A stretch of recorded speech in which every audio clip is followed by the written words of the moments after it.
Okay, so good morning, everyone. So yesterday we were having a discussion about complementary genes, and then most of the class, we were discussing about this particular thing. Uh, so I had shared uh, two resources, one in Google Classroom, and one is linked here. So let me just quickly show you this part. So, hi Pratham. Uh, and it clearly mentions here, like I was looking for that, what exactly does it give rise to? Where is it? Yeah, here it is. So, when it is dominant type of the C gene or C allele, it will convert the raw material into chromogen. Chromogen is a type of compound that will give white color to the flower, and the pigment P will give rise to the oxidase, not the pigment P, the gene P will give rise to the oxidase enzyme, and that will convert the chromogen into purple. So that means whenever there is a capital C present and whenever there is small p present, that ideally should lead to a white color flower. And that way, like means I need not spend a lot of time on this. It's very clearly written here, so you can go over it. And plus also one of the classroom, yeah, this link you can go over this. uh, that's a slide share, like note someone has made it, but that also explains it pretty well. I guess it's open here somewhere. It's quite long description. It individually, case by case, it explains the process. So I guess this should clarify your doubt, and we need not spend a lot of time on this. So you can go through it. If at all you have more doubt, then we can come back to the class and discuss it some other time again. Yeah. So, but these references will surely help you to sort out the yesterday's point that we were talking a lot about, this complementary gene thing. One is linked here and the other one is in the classroom. Okay, so then I will move forward with just the another example of complementary gene, which is relatively very simpler compared to the earlier one. So what you usually have is the, okay, I guess you may not be able to see that top part. Let me just reduce. Yeah. So what we usually have in case of this Drosophila is the eye color is behaving like a complementary gene. There are two genes which are involved, A and B. Now, whenever there is the capital A, then it gives white phenotype, and whenever it is capital B, it gives white phenotype. But when both of them they are like present together, that is capital A and capital B, obviously one of the phenotype is getting expressed. Sorry, I mean like one of the allele from this heterozygous portion will get expressed. Same is the case with the B, and it ultimately leads to the red color of the eye, and it does not lead to the white color. So that's just a very simplistic representation of the complementary genes. Individually, A being dominant lead to white eyes. Individually, B being dominant leads to white eyes. But when both of them they come together, they lead to the what we say red eye stream of this Drosophila. So again, there are quite a few references that I have attached here, but I just thought I should add one more example of this complementary gene, so which is like relatively much more simpler. So that is all about the complementary gene. Then there is another phenomena which is called as duplicate genes. So epistasis, the complementary gene, and there was one more, that is duplicate gene. Duplicate gene is nothing but when there are two copies of the gene, let's say A and B, and both of them they lead to the same phenotype. Same phenotype, like as in this case, this on rice or on less rice. Now this on refers to if you have ever seen the rice husk. uh, so on and on less rice. So there are these string-like structures, extensions at the rise. I guess here it is very clearly given. Yeah, you can see it when this like at the what we say individual grain of the rice. If there is elongated hair-like structure, that is what is on structure, and the onless is the without one. So, for example, this is on, and for simplicity, you can say this is onless. So that way you can see here there are quite a lot of like long hair like growths on this individual rice particle. So that is what is on and onless phenotype of the rice.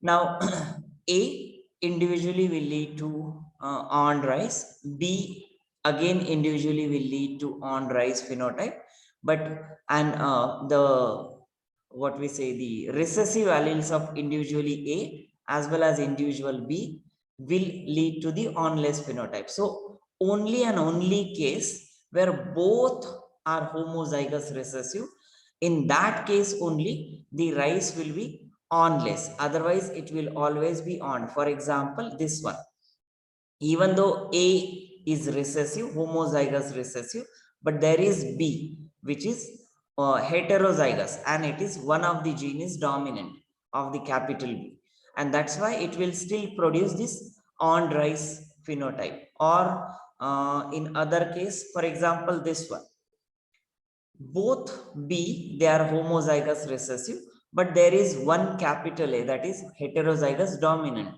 So this will also still produce the on rice phenotype. Only the case of both homozygous recessive, then only this onless rice phenotype will be generated, and that is the case of duplicate gene. That means both the gene, that is gene A as well as gene B, they are producing same phenotype and they function together. So that is like the because either of them present in one of the dominant form, they can produce the dominant phenotype. So that is the duplicate gene scenario. Again, most important fact that I have forgotten probably as a course of discussion throughout is we have to check for the phenotype ratio at the end of each of these. So what is the phenotype ratio in complementary gene? What is the phenotype ratio in epistasis? And what is the duplicate gene interaction phenotype ratio? So here it is 15:1. So 15 will be on rice phenotype and only one will be on less rice phenotype. So that way the ratio in all of these cases will be different. And I guess somewhere okay, maybe I will share that again in the Google Classroom. There is one document that I have found it out that it explains what is the type of interaction and what are the types of phenotype being observed, and along with the example. So that document is kind of in a tabular format already.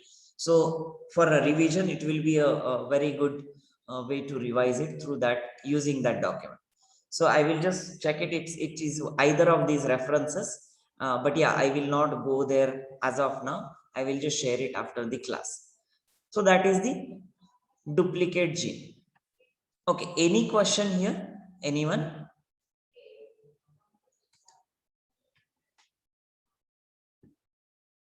Okay, so if there are no questions, then we can move forward.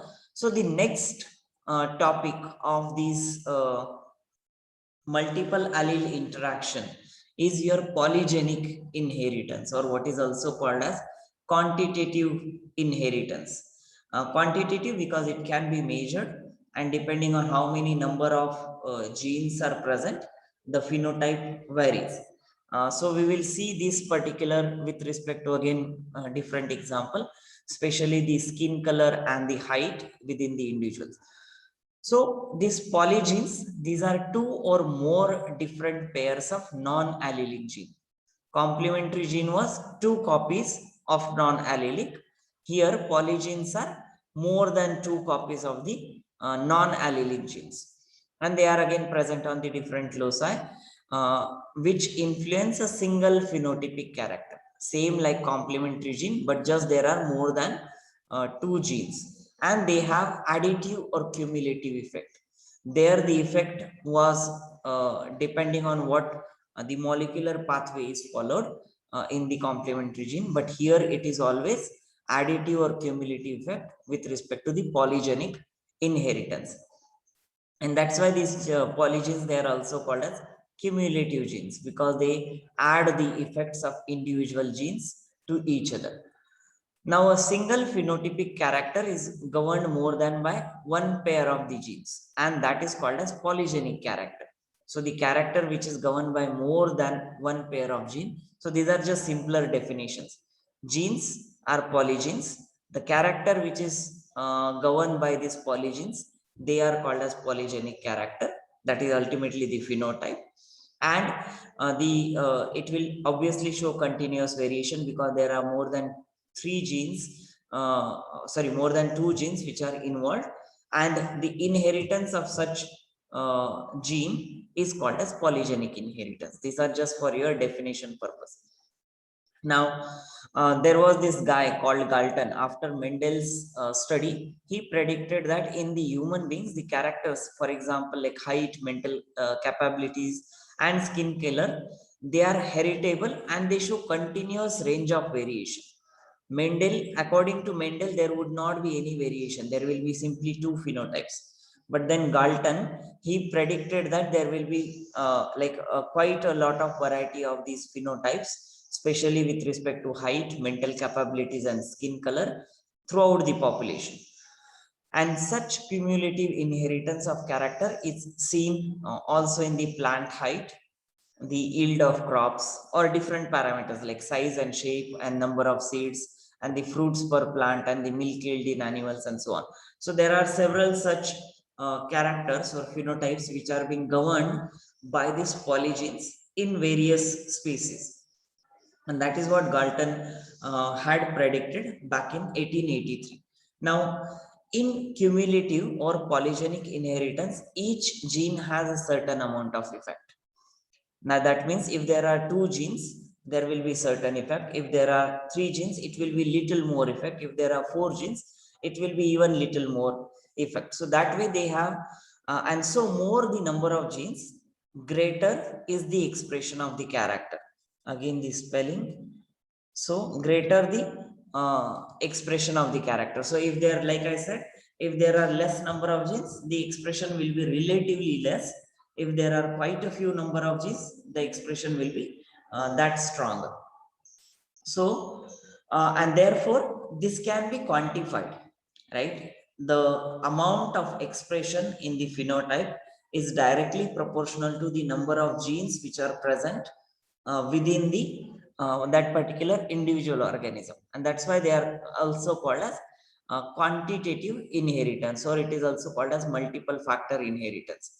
Again, this terminology is coming from the Mendelian era, because that time the term gene was not completely evolved, right? So that's when it is called as multiple factor or polygene inheritance, which is all same.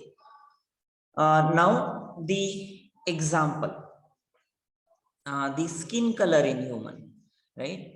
It depends on the presence of the melanin pigment that we know already. Depending on how much melanin is present, the skin color will vary. Now, the amount of melanin developing in person is determined by three pairs of genes, that is A, B, and C. And these are present on the three different loci. That means they are non-allelic, and each dominant gene is responsible for synthesis of fixed amount of melanin. If they are recessive, they may not produce the melanin, but if they are dominant, they will produce certain amount of melanin pigment. And the effect of all dominant gene is additive. That means if A, B, C, all three are present in their dominant form, they will have additive effect. And thus, the amount of melanin produced is always proportional to the number of dominant allele. So, for example, person with all dominant, that is capital A, capital A, capital B, and capital C, capital C. So all these genes being dominant, that is homozygous dominant, that is having all the 6 dominant alleles, will have darkest skin color. And you can imagine probably most of the African population, they would have most likely this kind of genotypic combination. And those with three dominant alleles, they will have intermediate color. That means capital A, capital B, small b, capital C, small c. Like only one of the individual allele is dominant and other individual allele is recessive. And those with all six recessive, that is small a, small b, and small c, they will have albino phenotype, that is no melanin pigment. Now, same thing is being shown here in this chart. Now, again, this might look a little complicated, but just for simplicity, the homozygous dominant is being crossed with the homozygous recessive for all three genes.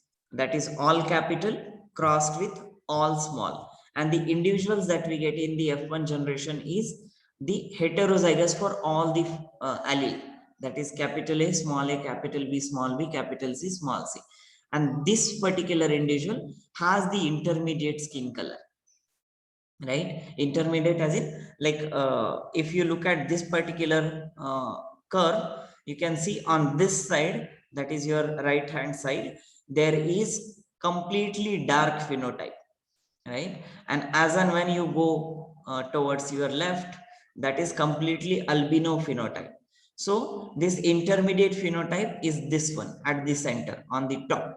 So that these are the individuals in the F1 generation. Now when we set up this F1 generation cross, what we get is this different what we call as gametes. So there will be all capital, two capital, one small, and so on. So these are just permutations and combinations. You can just go through it. I don't think so it's so difficult to understand. So that way you will get these 9 different 1, 2, 3, 4, 5, 6, 7, 8. Okay, 8 different phenotype. I'm just wondering where is the ninth one. Which one is missing? A, B, C. Oh yeah, no, correct. That is right. 8 different phenotypes will be there. And all of these again crossed with the same F1 individual. So again, they will have same gametes which are being produced. And when you put them into combination, you get certain combinations, right? So based on which individual do we have and how many copies of the what we say, the dominant alleles are present in that particular individual, the skin color will vary. So for example, this particular what you say, the scale is being shown here. That is 6 dominant allele is shown as dark green, which is this individual, the first box. Then 5 dominant genes, that is kind of a little grayish. So that is the second and even third box, or all these boxes that are being shown here. Then 4 dominant allele are these ones, these green boxes, light green boxes. 3 dominant allele is like you can see it here, these two, or even these two, or even these 4, these kind of alleles. And then there are 2 dominant allele which have relatively less darker. Now don't go by here, it is shown as a gray color of the box, does not mean they have darkest skin.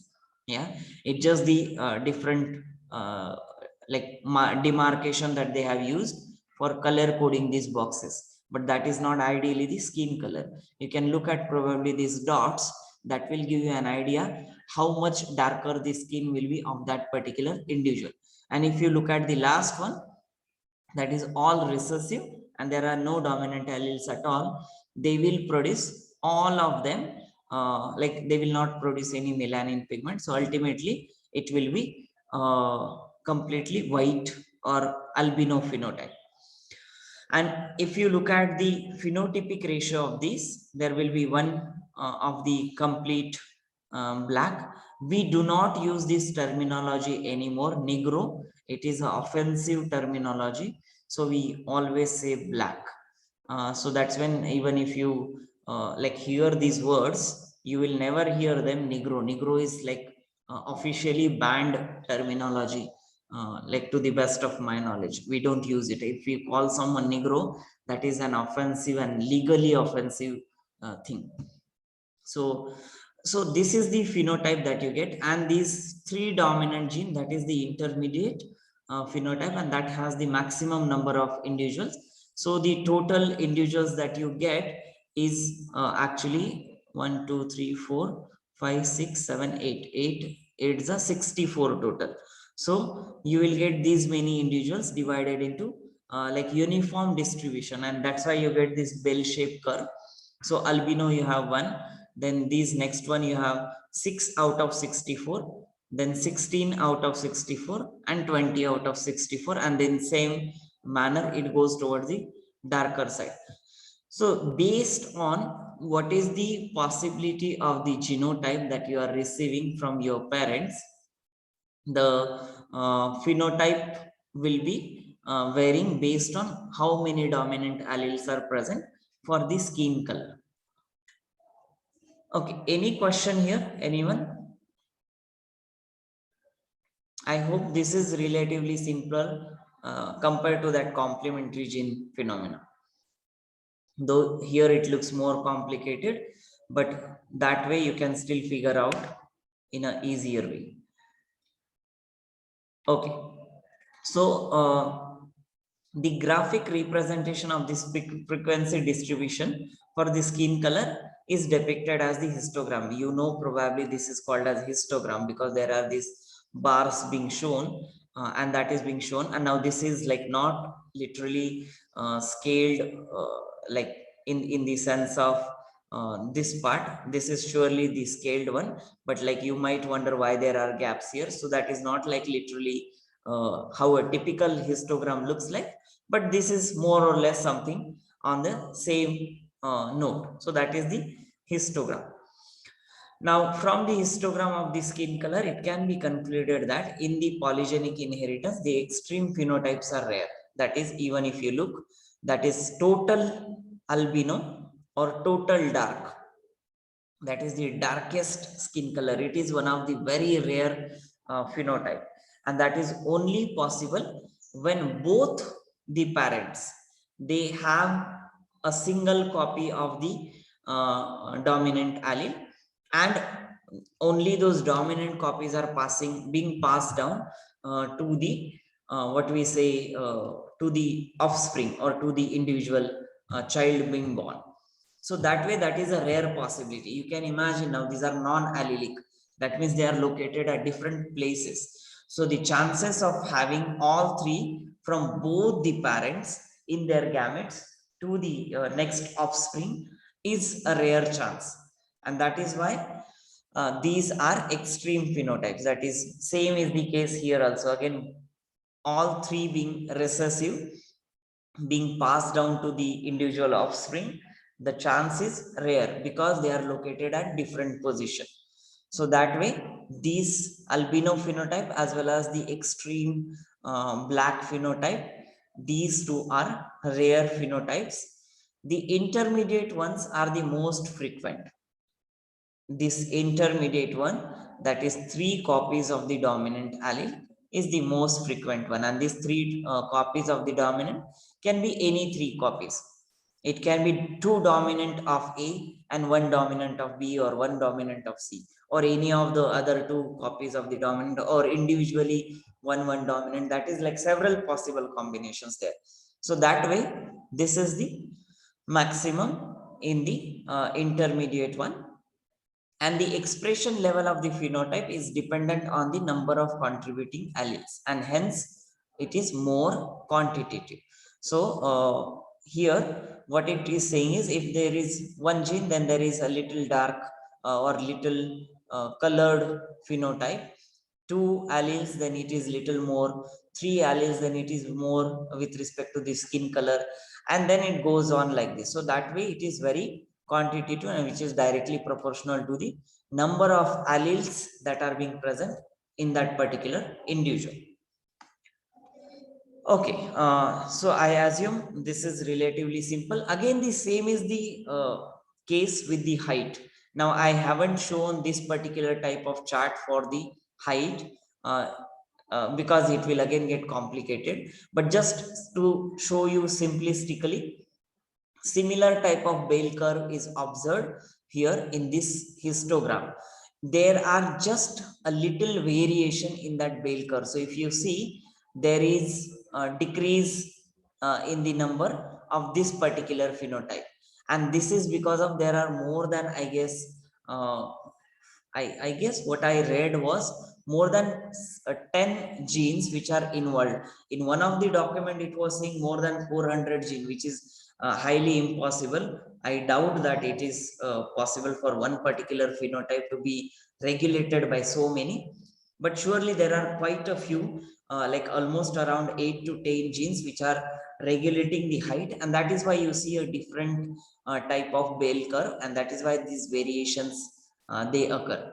The most important thing to note here is the same. Extreme phenotypes are rare.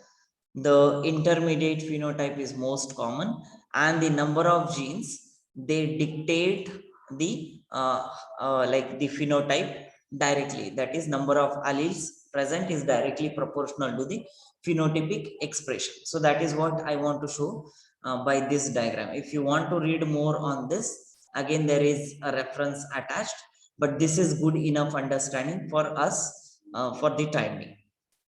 And that is another example of this polygenic or quantitative inheritance.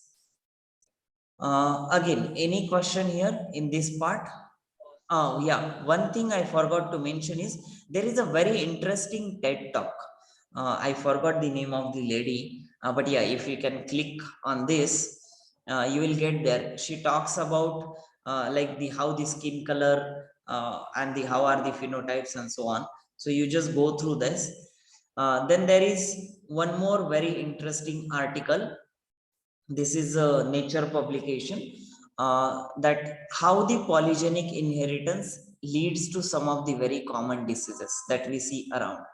And these two are the general references for the polygenic inheritance. So you can look at it. These two I will recommend you to look at for sure. TED Talk, you can do it anytime. Whenever you are feeling bored, just open it and click and check. This one will need certain content to be grasped. So do this as well. Just at least go through the abstract part of this article, and these references you can check it out on your own. Okay. I hope no one has question. Pratham, you wanted to ask something, I guess. So, but there are so many shades of skin Your color. volume is very low for me. Let Or, me increase my volume. Yes. there are so many different shades of skin color, right? According to this table, there should only be 64. Yeah, correct. But there are like thousands of shades. So again, the depends on the amount of melanin blockage by the external factors. Here we are talking purely of the genotypic expression into the phenotype. And what you are talking about is the actual skin color that is being represented, right? And that is a matter of fact of how skin cells are, how smooth they are, how many hair they are present on the skin. Like, several other factors are involved to show the phenotypic expression.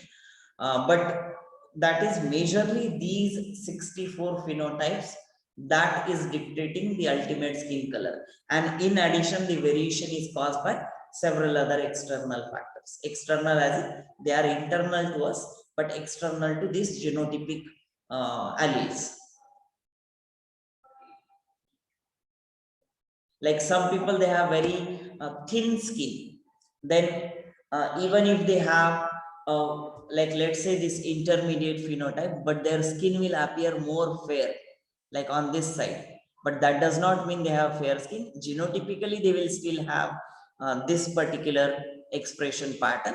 But because it has a thinner skin, it will appear a little fairer than the actual color. So that is just, or if you have thicker skin, it will go on the a little darker side. So that way, the expression pattern will vary. Now, not the expression pattern of these genes, that will remain same, but the actual look wise, the appearance wise, that will vary.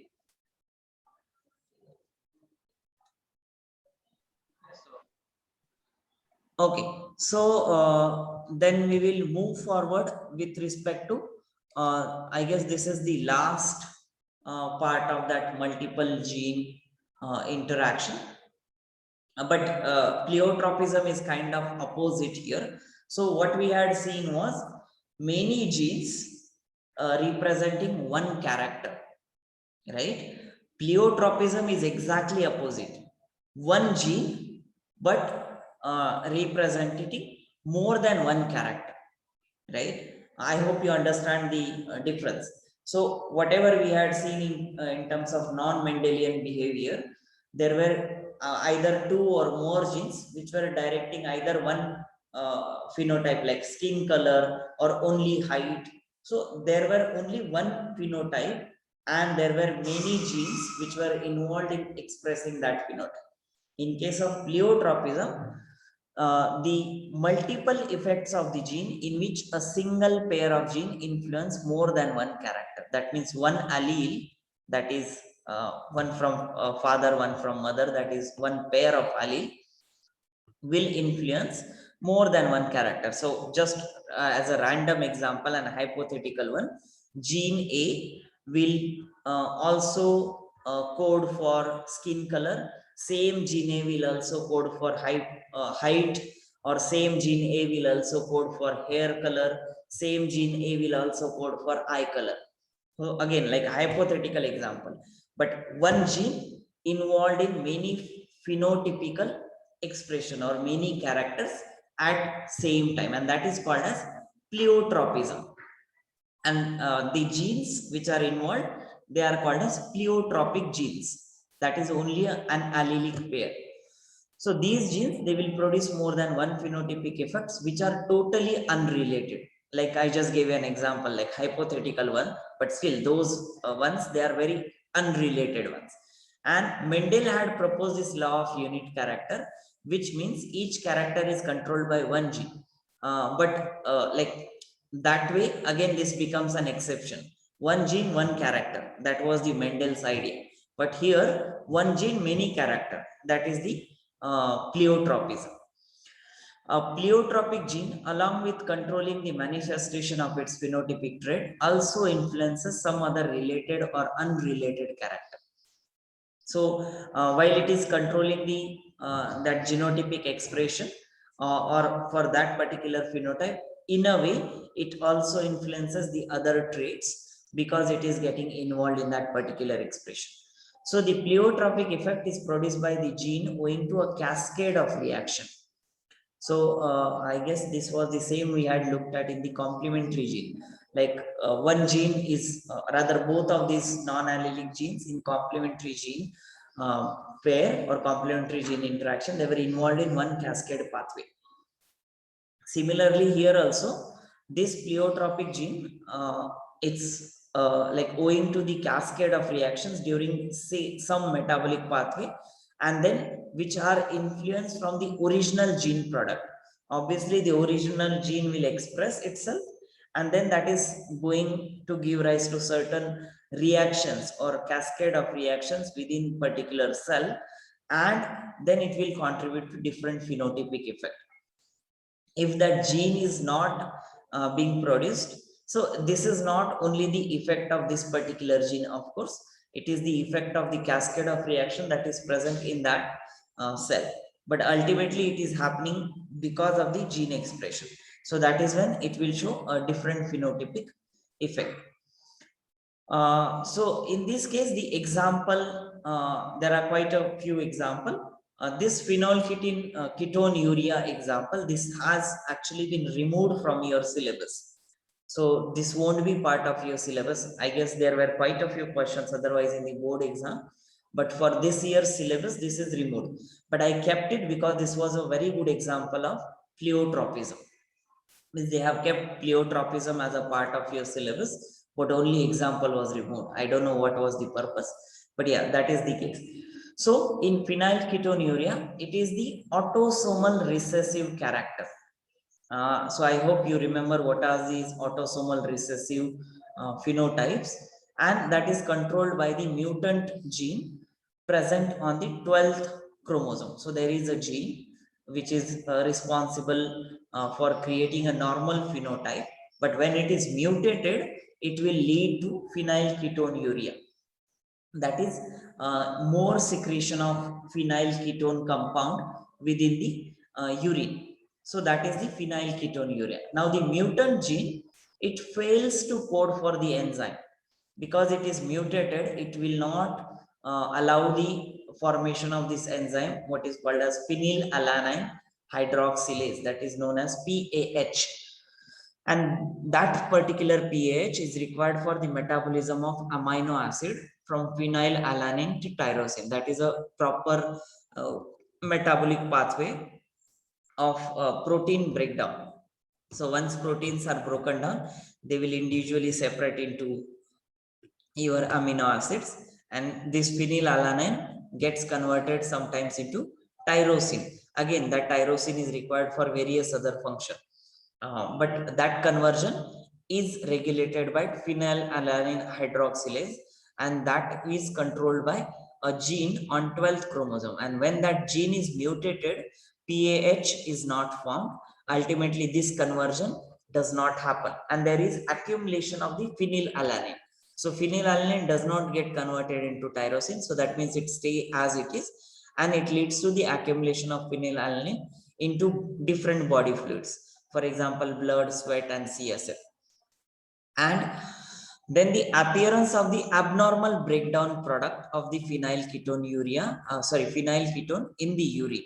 So because it is not getting like metabolized to tyrosine, it accumulates and it leads to one of its byproduct, that obviously the cells, they find out the mechanism to convert this alanine into ketone molecule, that is phenylketone, and that accumulates again in the urine, and that gets excreted in the urine.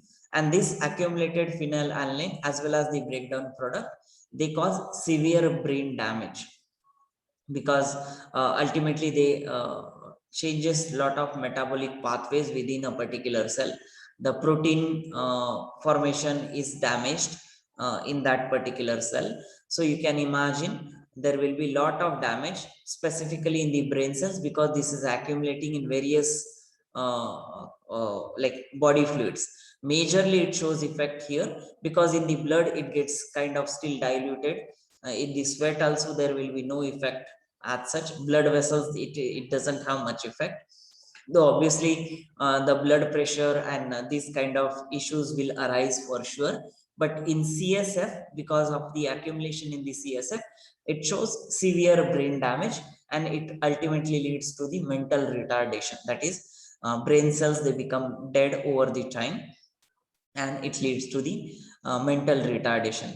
And such like person with phenylketonuria, they are also fair skinned, again because of the accumulation in the sweat or skin, yeah, with blonde hair, because then they again the pigment formation is stopped or blocked, and the blue eyes because again the failure of the melanin synthesis completely. And these are the different phenotypes, and this is the example of pleiotropism. Now how this is pleiotropism? It is only one gene, it shows different phenotype. It blocks the melanin synthesis, it blocks the protein synthesis in the CSF, and so that way it also changes the structure of the blood vessels, and there are hypertension like phenotype. So there are many such phenotypes which are being shown due to one single gene, and the example is this phenylketonuria. Then again, another example of this pleiotropism, or what is called as pleiotropy, in Drosophila, that white eye mutation leads to depigmentation. That is showing the white eye. And in many other parts of the body, giving the pleiotropic effect. Now, if the white eye mutation, that means if the pigment is not formed, then all the other body parts, they also show this pleiotropic effect of making a kind of transparent body. Now it is not literally transparent, but yeah, it is like transparent. So it is because the pigment is less, so you do not see as such any like coloration in the Drosophila outer layers. So that is another example. And third example is the this another variety of Pisum. The gene which controls the shape of the seed also controls the size of the starch grain. So that is only one gene which is responsible for shape of the seed. It also controls the size of the starch grain. That is another example of pleiotropism. That is one gene involved in two different phenotypic expression. Uh, okay. Any question here with the pleiotropism?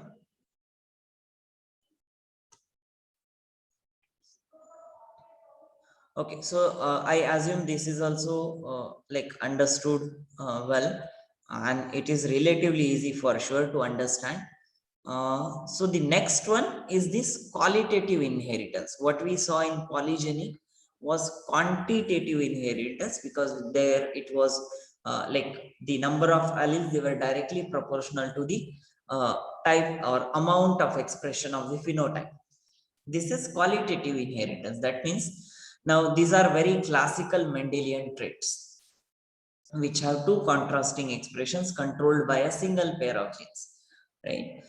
And like again, the examples of tall and dark pea plant being regulated by a single pair of alleles, or a black and white guinea pig. That is again one of the characteristics of the guinea pig being regulated by a single pair of gene, or horned and hornless cattle. That is also regulated by classical Mendelian genotypes. And the qualitative character is fully expressed by a single gene. So that is what is qualitative, because it is either black or white, that way there is no gray area in here, like multiple gene interaction. So that way it's either expressed if the dominant gene is present, or it is not expressed if the allele, they are recessive, they will show some different phenotype. So presence of one or both dominant allele will produce the same phenotype. That is what we have seen in Mendelian studies. And since qualitative characters, they are controlled by a single pair of genes, they are called as monogenic traits, because they are they are controlled by a single pair of gene. That's why monogenic, single gene but in two different alleles, right? So that is what is monogenic traits. And the inheritance of these monogenes or a qualitative character is called as monogenic inheritance. So that is the qualitative one, which is nothing but the classical Mendelian behavior. And the rest, all others that we had seen earlier, these were all non-Mendelian behavior. So with this, actually, we finish all the like the expression patterns as such, whether they are Mendelian or non-Mendelian, and so on, and what are the different types of it. That way we are done with that particular part. If anyone has any question, I can try to answer.